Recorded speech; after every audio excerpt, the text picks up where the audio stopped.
Hi everyone, welcome back to another short tutorial. So in today's video we are going to see how to allow everyone to mention you on Instagram. So to do so, just tap on your profile, then on the right top corner tap on these three lines,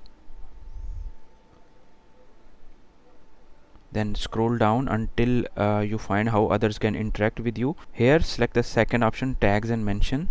Under who can tag you, you will see three options: allow tags from everyone, allow tags from people you follow.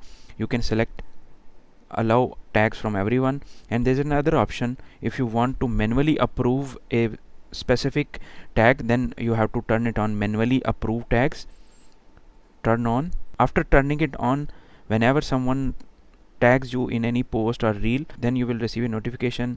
After that you have to review the tag, and if you want to approve, then it will be shown on your profile. So that's it for today. See you in the next video.